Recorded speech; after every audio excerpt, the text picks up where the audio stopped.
Jangan lupa subscribe YouTube channel Metro TV News dan jangan lupa nyalakan notifikasinya. Persidangan perkara pemerkosaan dan pencabulan terhadap santriwati di Jombang dengan tersangka Muhammad Suphi Asal Sani akan dimulai 18 Juli mendatang. Namun, hanya ada satu korban yang nantinya mengikuti persidangan karena korban lainnya sudah menarik diri.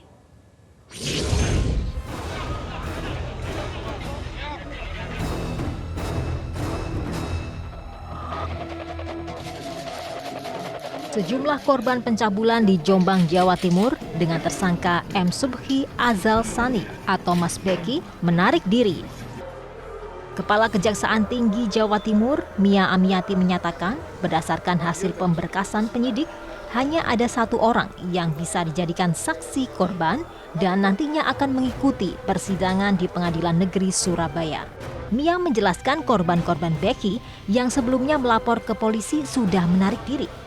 Mia menyebut satu korban tersebut juga telah dikeluarkan dari Ponpes sehingga punya keberanian untuk mengungkap semuanya. Meski begitu, pihak kejaksaan akan mengajukan pemeriksaan saksi tambahan kepada majelis hakim apabila ada kesaksian lain yang berani mengungkap kasus. Kejati Jatim sudah membuat dakwaan alternatif dalam upaya menjerat tersangka Beki dan meyakinkan majelis hakim. Pemberkasan di penyidik hanya satu, Pak, karena yang lain menarik diri dan dari awal akhirnya betul-betul bisa diproses, ada pembuktiannya dari alat buktinya dan ada keterangan ahli yang mendukung dari kesaksian korban, sehingga yang bisa dijadikan dalam proses perkara hanya satu, dan itu kebetulan sekali yang bersangkutan sudah dikeluarkan dari Ponpes, jadi dia punya keberanian untuk mengungkap semuanya. Apakah ada kemungkinan ada korban lainnya? Nah itu kalau memungkinkan nanti kita bisa menggali, artinya ada kesaksian lain yang bisa berani mengungkap lagi, nah kita akan memohon pada majelis untuk ditambahkan pemeriksaan terhadap saksi tambahan. Nun Sayuti, pendamping salah satu korban pelecehan seksual tersangka Beki, membenarkan para korban telah mendapatkan intimidasi dari sejumlah orang, termasuk dirinya yang juga dilaporkan ke polisi, lantaran mengawal kasus itu. Seluruh saksi korban kini mendapat perlindungan dari Lembaga Perlindungan Saksi dan Korban (LPSK) dan berharap dapat memberikan kesaksian di persidangan nanti. Bukan hanya saya, bukan hanya kami sebagai pendamping, teman-teman saya didatangi dan beratus-ratus orang mendatangi rumah pendamping. Bahkan kemarin salah seorang dari orangnya tersangka Subeki sudah ditetapkan jadi tersangka, sudah dihukum. Ada 6 saksi yang juga kita lindungi ya untuk kasus yang satu orang ini. Nah itu memang menarik adalah salah satu saksi kemudian menjadi korban penganiayaan, dan itu prosesnya di Polres Jombang. Kita juga melindungi mereka secara fisik maupun prosedural. Pengadilan Negeri Surabaya telah menjadwalkan sidang perdana kasus kekerasan seksual dengan tersangka M. Suphi Asal Sani, Senin 18 Juli. Perkara M. Suphi akan digelar secara tertutup. Beki terjerat kasus setelah dilaporkan ke Polres Jombang pada Oktober 2019.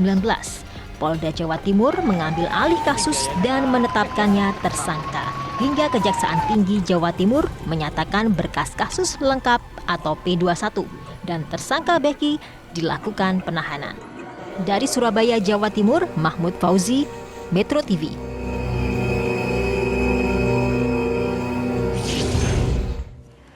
Pemirsa, sidang perdana tersangka pelecehan seksual M. Suphi tidak lama lagi digelar, namun sayangnya berkas perkara hanya munculkan satu korban. Lalu di mana korban lainnya? Apakah dugaan intimidasi dan kekerasan lainnya dapat menjadi jerat hukum baru untuk M. Suphi? Kita akan membahasnya bersama dua narasumber, tim pendamping korban Jombang, Syarif Abdurrahman, serta Wakil Ketua LPSK Susila Ningtyas. Selamat malam Mas Syarif dan juga Bu Susi. Selamat malam, Mbak Fitri. Oke, saya ke Mas Syarif terlebih dahulu. Mas Syarif, hanya ada satu korban yang nantinya mengikuti persidangan karena korban lainnya sudah menarik diri. Apa yang sebetulnya terjadi? Ya, memang kasus ini dari 2017 dulu ada yang melaporkan yang didampingi oleh rekan saya, yaitu Ana Abdillah, dan beliau saat itu mendampingi korban mendatangi Polres Jombang. Nah, saat itu setelah mendampingi korban, ternyata korban tidak datang lagi ke teman saya tadi, dan dia Habis itu tidak pernah komunikasi lagi dengan teman saya, yaitu Mbak Ana tadi. Barulah setelah itu ada 2 orang lagi datang ke tempatnya Mbak Ana, ke kantornya Mbak Ana, dan melaporkan lagi kasusnya itu. Saat di polisi, Mbak Ana mengatakan, loh dulu ada 1 orang korban yang melaporkan. Nah ternyata korban itu sudah diajak damai, dijanjikan uang puluhan juta oleh orang terdekat dari tersangka, dijanjikan beberapa hal, dan mengalami rayuan-rayuan dari orang-orang terdekat dari korban. Sehingga korban yang pertama itu yang melaporkan mencabut laporannya. Selain itu Artinya ada juga bujukan untuk korban tidak memberikan keterangan seperti itu ya Mas Syarif? Nah, kalau ini yang tahun 2017 dulu, yang tahun 2017 dulu.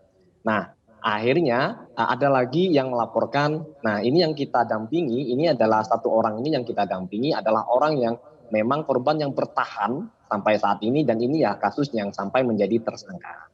Nah, beberapa kasus yang lain itu laporannya ditolak oleh polisi. Ya, kita kata alasannya buktinya kurang lengkap. Ini yang kita pertanyakan saat itu.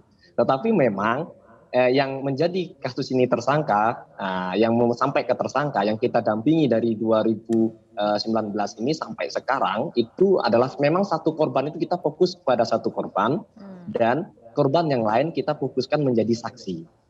Karena beberapa kali kita mendampingi itu ditolak, dan di tengah jalan hilang gitu loh. Hilang dan ada yang mundur. Memang tekanannya sangat luar biasa, psikologisnya tekanannya luar biasa. Akhirnya kita fokus kepada 1 ini tadi. Dan sampai sekarang teman-temannya yang mengalami hal yang sama akhirnya menjadi saksi daripada korban ini tadi. Sebenarnya menurut keterangan dari korbannya lebih dari 1 orang dan banyak. Tapi yang sampai pelaporan dan sampai bertahan sampai akhir ini 1 orang ini. Baik, Mas Syarif, kita ke Bu Susi dulu. Bu Susi, dari LPSK sendiri saat ini berapa korban dan saksi yang kemudian dilindungi oleh LPSK, dan bagaimana kondisinya? Apakah betul sempat mengalami intimidasi? Ya, yang kami lindungi saat ini persis dengan Mas Syarif tadi ya, kita karena bekerja bersama ini dengan teman-teman di Jawa Timur ini. Jadi kami memberikan perlindungan kepada 1 orang korban dan 6 orang saksi lainnya. Kalau bicara soal intimidasi, jelas Mbak Fitri bahwa para saksi dan korban ini mendapatkan intimidasi. Intimidasinya dari mulai yang rumahnya datengin orang-orang yang tak dikenal supaya untuk mencabut laporan supaya tidak bersaksi, sampai kepada kekerasan kepada salah 1 saksi yang kami lindungi, kekerasan penganiayaan oleh sekelompok orang yang tak dikenal. Nah, itu yang dialami oleh para saksi dan korban yang kami lindungi tersebut. Ya, Bu Susi, apakah Anda mendapatkan informasi siapa sebetulnya pelaku yang melakukan intimidasi ini? Sebenarnya korban sudah dalam artian ini korban penganiayaan ya, yang itu adalah saksi dalam kasus ini, sudah melaporkan terkait dengan kasus penganiayaannya. Tapi sampai detik ini memang masih belum ada pelaku yang kemudian diketahui siapa-siapanya. Jadi memang masih belum diketahui ini siapa-siapa gitu ya. Nah, memang dugaan keras dari kami gitu ya, bahwa itu mungkin saja pendukung dari pelaku seperti itu. Pada saat kemudian tersangka saat ini sudah ditahan dan kemudian akan memasuki proses persidangan, apakah upaya intimidasi itu masih terus terjadi atau seperti apa? Kalau upayanya saat ini sudah mereda, tidak seperti sebelumnya. Tetapi kita tidak tahu karena sekali lagi Mbak Fitri, banyak sekali pendukungnya. Dan kita tidak tahu nanti apa yang dilakukan, apalagi nanti menjelang pemeriksaan saksi oleh para saksi dan korban yang kami lindungi. Pasti ada intimidasi dalam bentuk baik itu, misalnya saya tidak tahu ya, bisa jadi ada intimidasi yang dilayangkan melalui SMS atau WA atau secara psikis dan sebagainya. Karena sebelum ini pun intimidasi itu terus terjadi kepada saksi dan para saksi dan korbannya. Oke, Mas Syarif, ini pihak kejaksaan akan mengajukan pemeriksaan saksi tambahan kepada majelis hakim apabila ada kesaksian lain yang berani mengungkapkan kasus. Nah, Anda sebagai tim pendamping, apakah ada upaya-upaya untuk meyakinkan saksi lain atau mungkin korban lainnya untuk mau memberikan ataupun berani bersaksi? Ya, pada intinya kita dari tim pendamping sangat terbuka sekali dan kita berkali-kali berbicara ke publik bahwa kalau ada korban lagi ya yang ingin speak up itu maka kita berharap mereka berani juga mendatangi kita atau kalau kita dihubungi kita akan datangi mereka dan kita ajukan begitu. Nah, beberapa kemarin korban setelah melihat ini viral dan dia tersangka ditangkap, maka mereka baru berani ngomong tapi belum menemui kita. Beberapa juga sudah ngomong di media lain bahwa mereka pernah mengalami hal yang sama.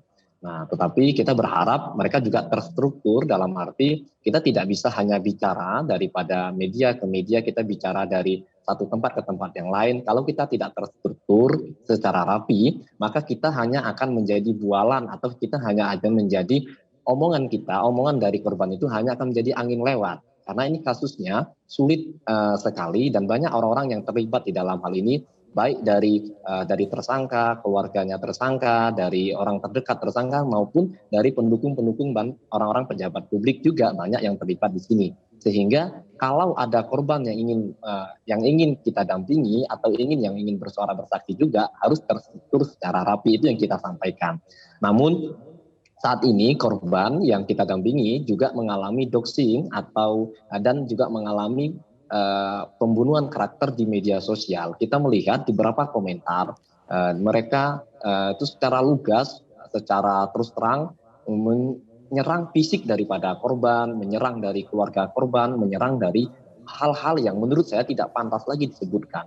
Bahkan profil dari yang menyerang itu fotonya perempuan. Tapi saya tidak tahu apakah itu benar-benar perempuan atau tidak. Tetapi kalau itu benar perempuan, sangat disayangkan perempuan tidak mempunyai empati yang sama kepada korban perempuan.